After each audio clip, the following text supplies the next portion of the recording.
Our top story this morning, US President Joe Biden will call out former President Donald Trump for quote-unquote singular responsibility in provoking the rioters on the 6th of January last year. During his speech on the anniversary of insurrection, Biden will squarely blame Trump and his Republican allies. Biden will deliver his speech from the Capitol Statuary Hall. This was where exactly a year ago a mob had run amok in a bid to stop Biden's election win. Now, during the first year of his presidency, Biden chose to mostly ignore former President Donald Trump. The former president still refused to acknowledge his defeat in the 2020 presidential race. He continues to back conspiracy theories about being the true winner. White House Secretary Jen Psaki told reporters that Biden will blame his predecessor. I'd also note that President Biden has been clear-eyed about the threat the former president represents to our democracy and how the former president constantly works to undermine basic American values and rule of law. And President Biden has, of course, spoken repeatedly about how the former president abused his office, undermined the Constitution, and ignored his oath to the American people in an effort to amass more power for himself and his allies. Now, earlier on Wednesday, the Capitol Police Chief had said that forces would not be caught unprepared again as they were last time.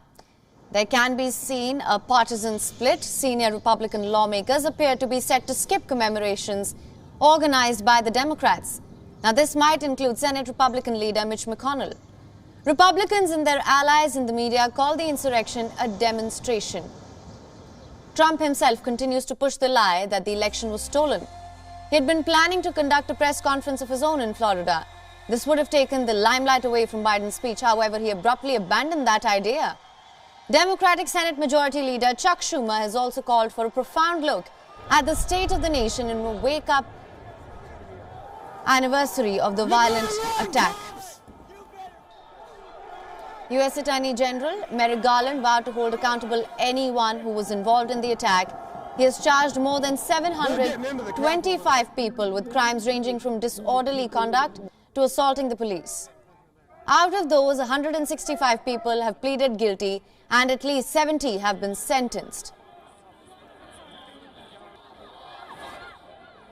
Today, I have brought us all together again for two reasons. First and foremost, to thank you. Thank you for the work you have done, not just over the last 10 months, but over the past several years. Work that you have done in the face of unprecedented challenges, ranging from an unprecedented, deadly pandemic to an unprecedented attack on our democracy. Thank you for your service, for your sacrifice, and for your dedication. I am honored to serve alongside you. Now, WION correspondent Nick Harper has sent us this report from Washington, D.C. Let's listen in. As America prepares to mark the one-year anniversary of the attack on Capitol Hill, you can see the scene behind me is very different to one that played out just over a year ago. At that time, there were hundreds of people on that space behind me who had broken their way through barricades, some of them going on to break their way into the Capitol building and ransacking the offices of lawmakers. Many of them have now been arrested and prosecuted. The ones who pleaded guilty, they've already started to be sentenced for up to 5 years in jail. And those that pleaded not guilty, their trials are due to start at the end of February. On top of that, Congress is also dealing with the congressional inquiry. Lawmakers looking into whether President Trump and his inner circle knew about the attack before it took place. So both Congress and the courts are still dealing with what happened here a year ago. And President Biden had pledged to unite the country, but a year on that still hasn't happened.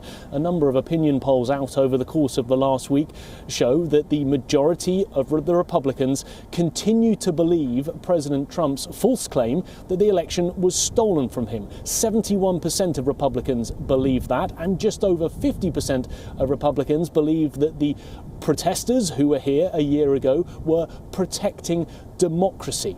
President Biden plans to give a speech on the one-year anniversary.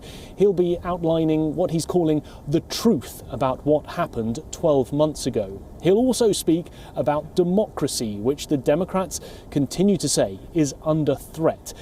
WION is now available in your country. Download the app now. Get all the news on the move.